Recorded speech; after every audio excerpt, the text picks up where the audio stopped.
CA aspirants, welcome to the channel. I am Ritika Rathi और हमने अपने चैनल पे स्टार्ट की है एक सीरीज जिसमें हम कवर कर रहे हैं सीए फाइनल ऑडिट में न्यूली एडेड चैप्टर्स को, और अभी चल रहा है चैप्टर नंबर 11। ये इस वीडियो में चैप्टर 11 का पार्ट 3 है। पार्ट 1 और पार्ट 2 देखने के लिए आप विजिट कर सकते हैं प्लेलिस्ट को, जिसका लिंक मैं कमेंट में पिन कर दूंगी। तो शुरू करते हैं इस पार्ट को। पहले पार्ट में हमने पढ़ा था स्टैंडर्ड ऑन एश्योरेंस एंगेजमेंट 3400, दूसरे में हमने पढ़ा स्टैंडर्ड ऑन एश्योरेंस एंगेजमेंट यानी SAE 3402, और अब हम पढ़ रहे हैं SAE 3420। यानी कि इस चैप्टर के अकॉर्डिंग अगर आप अपने माइंड में सेट करना चाहते हैं तो हमने 3 SAE पढ़े थे।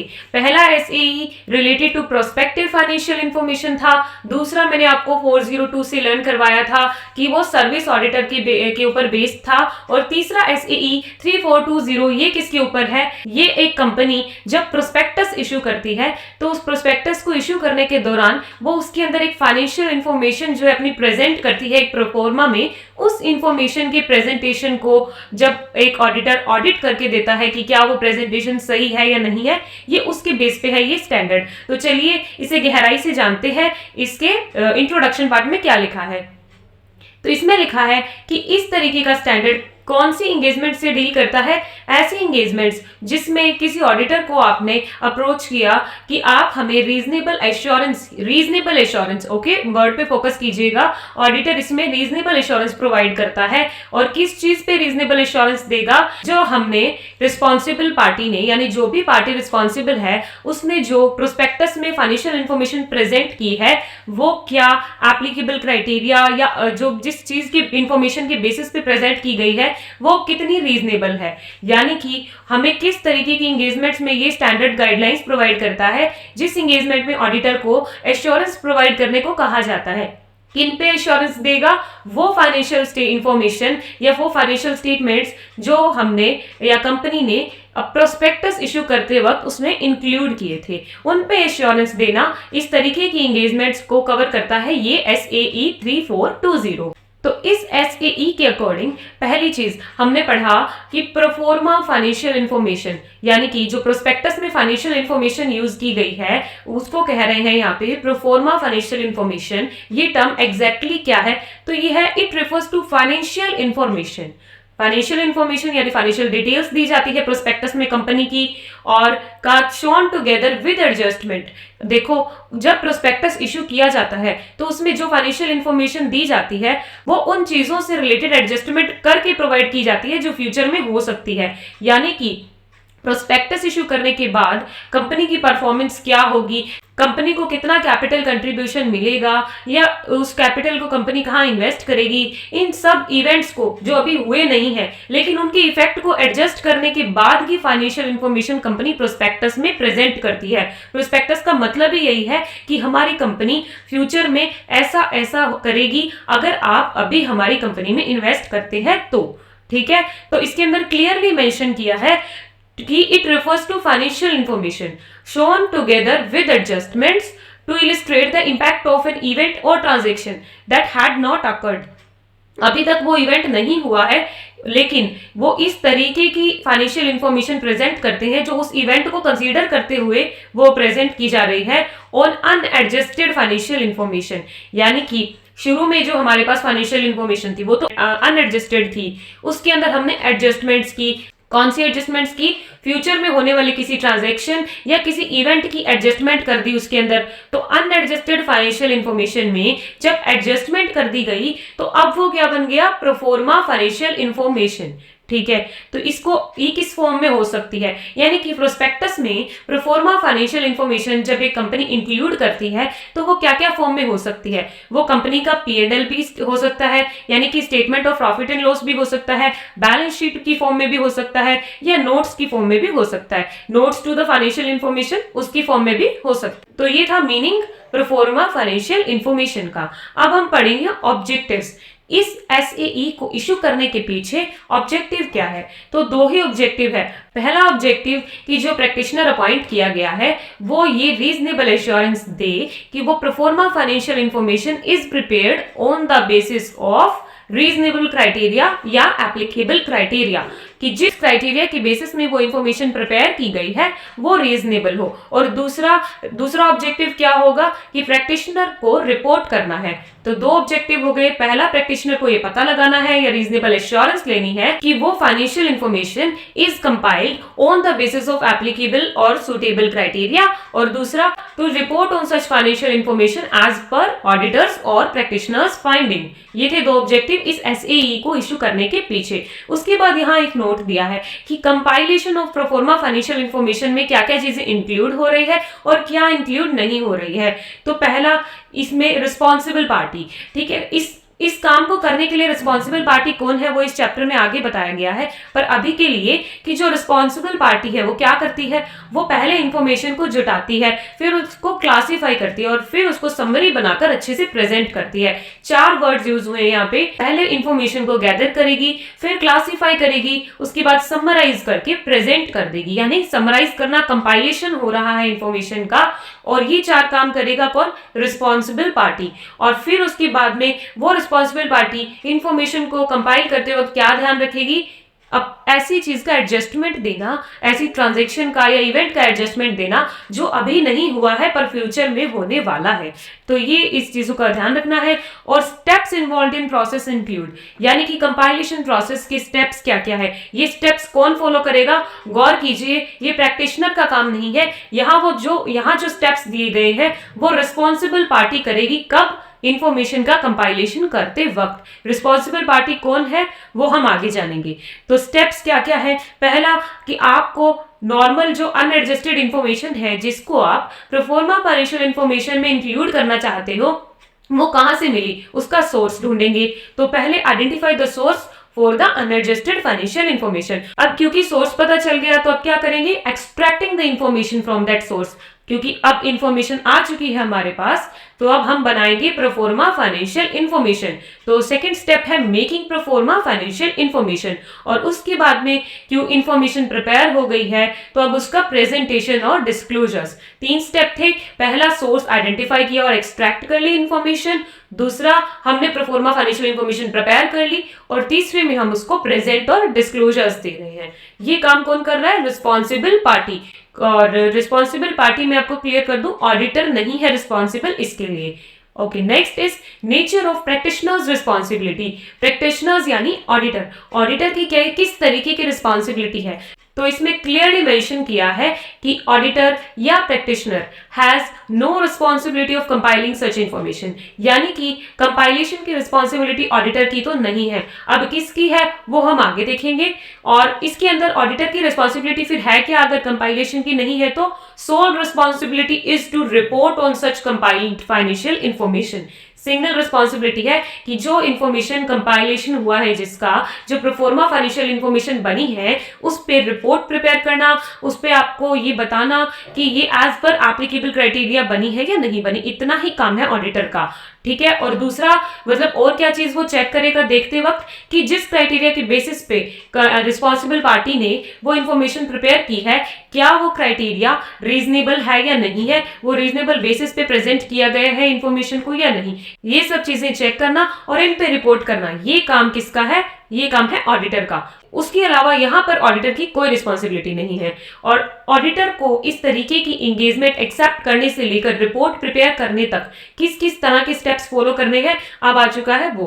तो पहला एक्सेप्टेंस देगा, एंगेजमेंट एक्सेप्टेंस। अब वो एक्सेप्ट करता है या नहीं करता है, उसके पहले बिफोर एक्सेप्टिंग उसे कुछ चीजें ध्यान में रखनी है। वो चीजें क्या है, पहला ये कि आप ऑडिटर को खुद को ये सोचना है कि क्या मैं इस तरीके का टास्क परफॉर्म करने के लिए कैपेबल हूँ, क्या मुझ में इतनी एबिलिटी है कि मैं इस एंगेजमेंट को परफॉर्म कर पाऊंगा या नहीं। सबसे पहले ऑडिटर को खुद की एबिलिटी को डिटरमाइन करना है। उसके बाद में ऑडिटर को ये देखना है कि कंपनी ने जिस क्राइटेरिया के बेसिस पे वो इंफॉर्मेशन प्रिपेयर की है क्या वो क्राइटेरिया किसी तरीके की उस इंफॉर्मेशन को मिसलीड तो नहीं कर रहा, यानी कि इस तरीके से तो प्रेजेंट नहीं कर रहा उस इंफॉर्मेशन को कि वो किसी को मिसलीड करे आगे जाके। तो ये चीज आप एक्सेप्ट करने से पहले ही देख लो ताकि बाद में आपको मॉडिफाई करने का नतीजा ना आए। तीसरी चीज ऑडिटर को ये ये देखना है कि अगर उस कंपनी पे कोई ऐसा लॉ एप्लीकेबल है तो जो ऐसा कहता है कि आपको मॉडिफिकेशन देते हुए इस तरीके की वर्डिंग का यूज करना है, तो ऑडिटर को पता होना चाहिए कि उसको अपने ओपिनियन देते वक्त ऐसा ऐसा वर्डिंग यूज करने को उस कंपनी की अगर वो एक्सेप्टेंस लेता है इस तरीके की एंगेजमेंट की, तो ऐसे वर्डिंग उसे यूज करनी होगी। और उसके बाद में ऑडिटर को ये डिटरमाइन कर लेना चाहिए कि क्या वो जो कंपनी जिस तरीके की एंगेजमेंट के लिए उसे कह रही है, क्या वो उस पर ओपिनियन अपना एक्सप्रेस कर पाएगा या नहीं कर पाएगा। और अब आगे कुछ बातें हैं जो कंपनी ने इंफॉर्मेशन प्रिपेयर की है उसके सोर्स से रिलेटेड, कि अगर कंपनी ने जिस सोर्स से वो इंफॉर्मेशन एक्सट्रैक्ट की थी, क्या वो सोर्स था वो रिलायबल है, क्या वो ऑडिटेड या रिव्यूड था, मतलब उस सोर्स की ऑडिट हुई थी या वो रिव्यू किया गया था पहले से, तब तो कोई बात नहीं। क्योंकि अगर सोर्स पहले से ऑडिटेड होगा तो ऑडिटर के लिए आसानी हो जाएगी इस तरीके की एंगेजमेंट को परफॉर्म करने के लिए। लेकिन अगर जिस सोर्स से वो इंफॉर्मेशन उठाई गई है उस सोर्स में तो ऑडिटर ने मॉडिफाइड ओपिनियन दिया था, यानी कि सपोज कंपनी ने जो इंफॉर्मेशन ली है वो पिछले साल की फाइनेंशियल इंफॉर्मेशन से ले ली, और पिछले साल की फाइनेंशियल इंफॉर्मेशन पे जब ऑडिट रिपोर्ट बनी थी तो उसमें मॉडिफाइड ओपिनियन था, तो ऑडिटर को ये देखना पड़ेगा कि क्या वो इस तरीके की इंफॉर्मेशन जो कि किसी ऐसे सोर्स से ली गई थी जिसपे मॉडिफाइड ओपिनियन था, ऐसी इंफॉर्मेशन पे एश्योरेंस इशू कर सकता है या नहीं कर सकता है लॉ के अकॉर्डिंग। और दूसरा केस है कि अगर एंटिटी के हिस्टोरिकल फाइनेंशियल इंफॉर्मेशन जो एनुअली प्रिपेयर किए जाते हैं वो कभी ऑडिट ही नहीं हुए या उनका कोई रिव्यू नहीं हुआ, तो ऑडिटर को इस तरीके के एश्योरेंस को एक्सेप्ट करने से पहले ये डिटरमाइन कर लेना चाहिए कि क्या वो sufficient and appropriate evidence collect कर पाएगा, क्योंकि ऑडिट तो हुई नहीं है तो अब उसको खुद को ही एविडेंस कलेक्ट करने पड़ेंगे उस हिस्टोरिकल फाइनेंशियल इंफॉर्मेशन के रिगार्डिंग।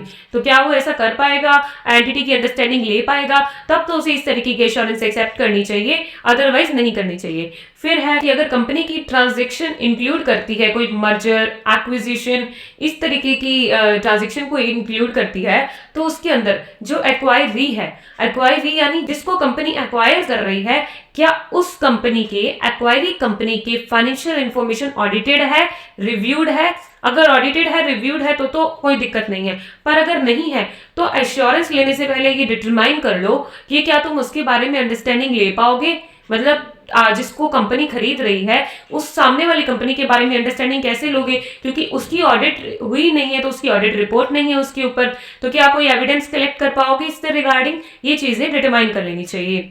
और क्या ध्यान रखना है, अब अगर आप इस तरीके की इंश्योरेंस के लिए हाँ करते हैं तो इसमें रिस्पॉन्सिबल पार्टी कौन है जिसने उस फाइनेंशियल इंफॉर्मेशन को कंपाइल किया है, वो रिस्पॉन्सिबल पार्टी कौन है उसका आइडेंटिफाई करो और उसके बारे में नॉलेज लो, और ये चेक करो कि क्या वो रिस्पॉन्सिबल पार्टी अपनी रिस्पॉन्सिबिलिटी की जिम्मेदारी लेती है, क्या वो एक्नॉलेज करती है कि हाँ ये मेरी रिस्पॉन्सिबिलिटी है, कि क्या क्या उसकी थी रिस्पॉन्सिबिलिटीज।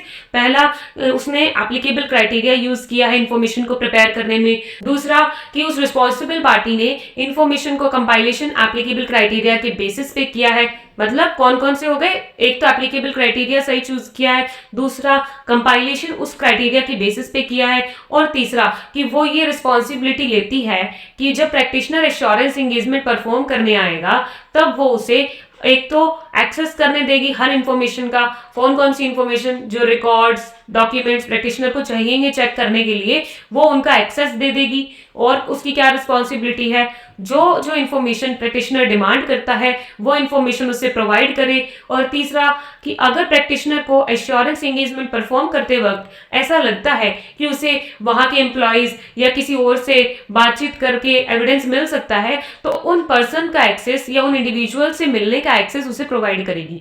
तो ये रिस्पॉन्सिबिलिटीज किसकी होगी, ये रिस्पॉन्सिबिलिटी होगी रिस्पॉन्सिबल पार्टी की। रिस्पॉन्सिबल पार्टी कौन है, मैनेजमेंट ऑफ द कंपनी, ठीक है।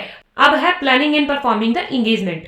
पहले हमने एक्सेप्टेंस से रिलेटेड देखा, फर्स्ट पॉइंट एंगेजमेंट एक्सेप्टेंस, ठीक है। दूसरा पॉइंट आ गया planning and performing the engagement, क्योंकि अब आपने एक्सेप्ट कर ली है तो आप प्लान कैसे करोगे और परफॉर्म कैसे करोगे। पहले तो ये देख लेते हैं कि क्राइटेरिया सूटेबल है जिसके ऊपर इंफॉर्मेशन प्रिपेयर की है, अगर सूटेबल है तो फिर आगे देखते हैं कि हमें क्या करना होगा। अब प्लानिंग करते वक्त ऑडिटर को मटेरियलिटी के कंसेप्ट को हमेशा ध्यान में रखना चाहिए। यह आपने स्टैंडर्ड्स ऑन ऑडिट में भी पढ़ा होगा, मटेरियलिटी का कंसेप्ट ऐसे 320 में आता है कि प्लानिंग करते वक्त ऑडिटर को मटेरियल चीजों पे जो ज्यादा अफेक्ट कर सकती है उन पे ज्यादा फोकस करना चाहिए। इसीलिए यहाँ पर भी ऑडिटर को प्लानिंग करते वक्त मटीरियलिटी को कंसीडर करना है। और क्या करना है, प्लानिंग करते वक्त अंडरस्टैंडिंग लेनी है। किसकी अंडरस्टैंडिंग लेनी है कि रिस्पॉन्सिबल पार्टी ने कंपाइलेशन किस तरीके से किया है, उसकी अंडरस्टैंडिंग ले लेगा, बेसिक अंडरस्टैंडिंग। देखो प्लानिंग करते वक्त क्या क्या कर रहा है, वो क्राइटेरिया देख रहा है और क्या किया उसने, और उसने मटीरियलिटी देखी, और थर्ड नंबर पे वो देख रहा है कि कंपाइलेशन कैसे हुआ, फोर्थ में वो देखेगा सोर्स क्या है, आप किस सोर्स से अपनी जो बेसिक अनएडजस्टेड इंफॉर्मेशन लेकर आए जिसको आपने कंपाइलेशन किया उसका सोर्स क्या था, और फिर वो देखेगा कि अगर सोर्स की ऑडिट नहीं हुई या रिव्यू नहीं हुआ तो वो उस पर एप्लीकेबल प्रोसीजर्स लगाएगा और ये जानने की कोशिश करेगा कि क्या वो सोर्स रिलायबल है या नहीं है। और फिर वो देखेगा, सोर्स तो देख लिया, अब क्या सोर्स से इंफॉर्मेशन एक्सट्रैक्ट करते वक्त प्रॉपरली की गई है या नहीं की गई, ये चीज चेक कर लेगा। और उसके बाद में वो एविडेंस ऑब्टेन करेगा।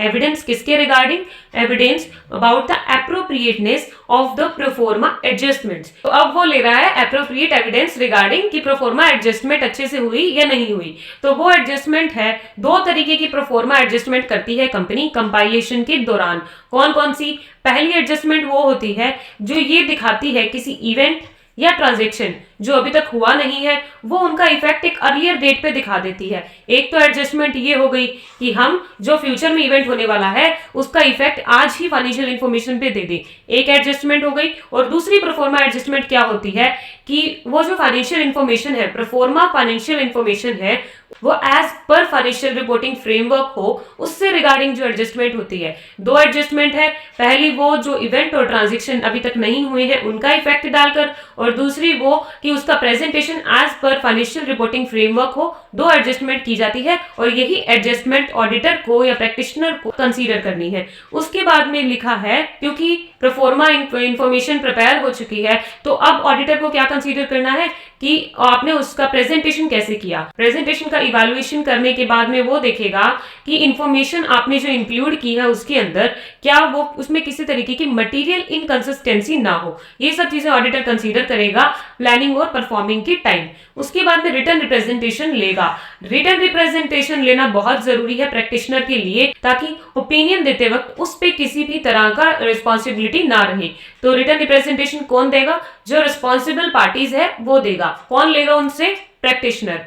क्या रिटर्न रिप्रेजेंटेशन लेगा, पहली, the responsible party has identified all appropriate criteria और एडजस्टमेंट्स, यानी कि रिस्पॉन्सिबल पार्टी जो है उसने सारी एडजस्टमेंट्स को ध्यान में रखने के बाद ही कंपाइलेशन किया है। ये रिटर्न रिप्रेजेंटेशन वो रिस्पॉन्सिबल पार्टी से ले लेगा। और क्या लेगा कि जो कंपाइलेशन हुआ है वो in all material aspects basis on the applicable criteria ही हुआ है। ये दो रिटर्न रिप्रेजेंटेशन रिस्पॉन्सिबल पार्टी से ले लेगा प्रैक्टिशनर और उसके बाद में दे देगा ओपिनियन। अब क्योंकि उसने परफॉर्म भी कर दिया है अपने एंगेजमेंट को तो अब वो ओपिनियन देगा। ओपिनियन कैसे देता है, दो तरह का ओपिनियन हो सकता है, पहला अनमॉडिफाइड और दूसरा मॉडिफाइड। अनमॉडिफाइड किस केस में, जब जो इन्फॉर्मेशन है उसका compilation as per applicable criteria हुआ है, क्राइटेरिया रीजनेबल बेसिस पे डिटरमाइन किया गया था, ये सब चीजें होगी तो अनमॉडिफाइड ओपिनियन आएगा। मॉडिफाइड ओपिनियन के अंदर दो बातें हैं। अगर जो कंपनी पे लॉ लगता है वो ये कहता है कि कंपनी प्रोस्पेक्टस में इस तरीके की प्रोफॉर्मा फाइनेंशियल इंफॉर्मेशन इंक्लूड नहीं कर सकती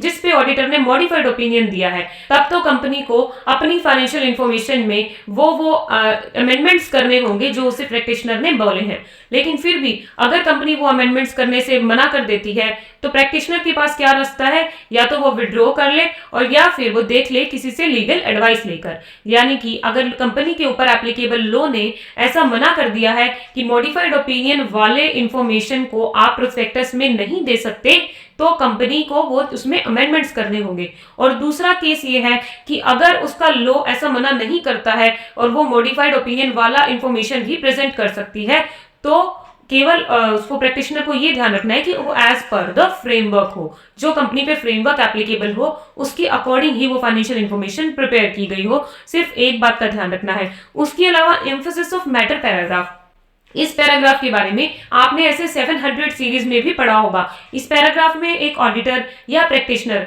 कौन सी बातों को इंक्लूड करता है जो पूरी ऑडिट के दौरान उसको ऐसा लगती है that it is of such an importance और fundamental understanding of the reader और यूजर ऑफ सच रिपोर्ट, यानी ऐसे मैटर्स जो उसके ऑडिट के दौरान सामने आए और वो इतनी इंपॉर्टेंस रखते हैं कि उसके टुवर्ड्स यूजर का ध्यान आकर्षित किया जाए। तो ऐसे पैराग्राफ को वो कहाँ डालेगा? एम्फेसिस ऑफ मैटर पैराग्राफ में। और एक चीज गौर कीजिएगा, वो सिर्फ ऐसी ही information emphasis of matter paragraph में डाल सकता है जो इंफॉर्मेशन उसके ऊपर ऐसा सफिशिएंट एंड एप्रोप्रिएट एविडेंस है कि वो इंफॉर्मेशन ओपिनियन को किसी भी तरह से चेंज नहीं करती है। यानी कि एम्फेसिस ऑफ मैटर पैराग्राफ में केवल वही इंफॉर्मेशन आएगी जो केवल यूजर का ध्यान अपनी ओर खींचने के लिए दी जाती है। वो इंफॉर्मेशन किसी भी तरह से ऑडिट ओपिनियन को अफेक्ट नहीं करती है।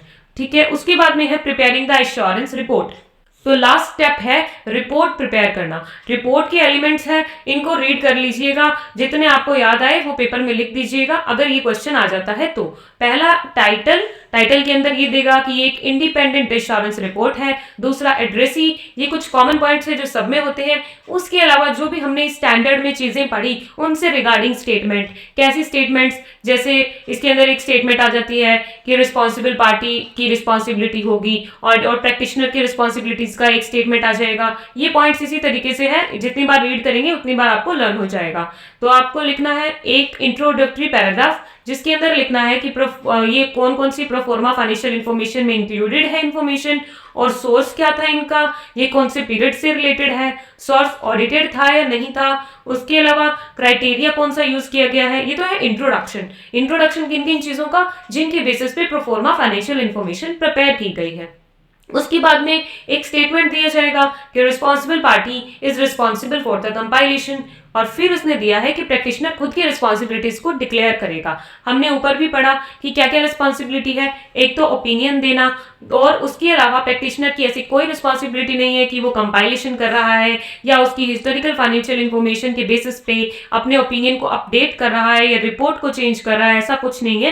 केवल रिपोर्ट करना, पहले जो उन्होंने इंफॉर्मेशन प्रोवाइड की उसके बेसिस पे। और लास्ट में प्रैक्टिशनर किसी भी तरह से जो इंफॉर्मेशन प्रोफॉर्मा फाइनेंशियल इंफॉर्मेशन में प्रेजेंटेड है उसके एक्चुअल आउटकम को एश्योर नहीं करता या उसकी गारंटी नहीं लेता। अगर वो उस रिपोर्ट पे एश्योरेंस दे भी रहा है तो उसका मतलब ये नहीं है कि जो उसमें आउटकम लिखा है वो हो ही जाएगा।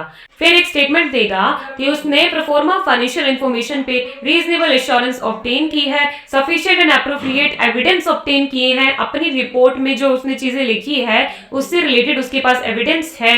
क्या एविडेंस है? कि जो एडजस्टमेंट कंपनी ने की है वो एज पर द क्राइटेरिया थी, और दूसरी जो एडजस्टमेंट्स की है वो प्रॉपर्ली रिफ्लेक्ट हो रही है प्रोफॉर्मा फाइनेंशियल इंफॉर्मेशन में। दो चीजें की वो उसने एविडेंस ली है ऑडिटर ने, ऐसा वो अपनी रिस्पॉन्सिबिलिटी में स्टेटमेंट देगा, और देगा कि प्रोसीजर्स जो उसने सेलेक्ट किए वो एज पर उसकी जजमेंट थे, और कहेगा कि engagement also involves evaluating the overall presentation of performa financial information।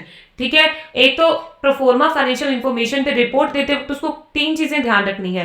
पहला, क्राइटेरिया सूटेबल था, दूसरा उसका सोर्स, और तीसरा प्रेजेंटेशन। तो ये अपनी रिस्पॉन्सिबिलिटीज में बता रहा है कि मैंने इन सब के regarding sufficient and appropriate evidence collect किए। और अगर प्रैक्टिशनर की रिपोर्ट जो है अब वो प्रिपेयर हो चुकी है तो अब वो ओपिनियन देगा। ओपिनियन की इसमें दो लैंग्वेज दी है, एक बार रीड कर लीजिएगा, अगर आपको याद रहे तो आप एग्जाम में कोट कर सकते हैं कि उसका ओपिनियन इन फ्रेजेस को इंक्लूड करेगा। पहला, that Proforma financial information has been compiled in all material aspects on the basis of applicable criteria, और दूसरा, the proforma financial information has been properly compiled on the basis stated। दोनों का एक ही मतलब है, ये ऑडिटर को अपनी रिपोर्ट में ओपिनियन देते वक्त इंक्लूड करनी है ये लाइंस। और लास्ट के 3 पॉइंट, सिग्नेचर और डेट ऑफ द रिपोर्ट, और लास्ट में प्लेस ऑफ सिग्नेचर। और उसके बाद में हर स्टैंडर्ड की तरह इस स्टैंडर्ड में क्या क्या चीजें डॉक्यूमेंट करनी है वो बताया है। तो इसके अंदर लिखा है documentation has to be ensured by the practitioner. इसमें ज्यादा कुछ भी मेंशन नहीं किया, इतना कहा है कि प्रैक्टिशनर को अपनी इंश्योरेंस एंगेजमेंट के दौरान जो भी चीजें मिली उन्हें डॉक्यूमेंट करना है, डॉक्यूमेंटेशन को इंश्योर करके चलना है या डॉक्यूमेंटेशन प्रिपेयर करना है, इतनी ही बात इसमें दी गई है। तो इसी के साथ इस वीडियो में हमारा कंप्लीट हो गया चैप्टर नंबर 11। इसके बाद हम एक नया चैप्टर फिर से स्टार्ट करेंगे। जुड़े रहिए, पढ़ते रहिए, तब तक के लिए गुड बाय। मिलते हैं अगली वीडियो में।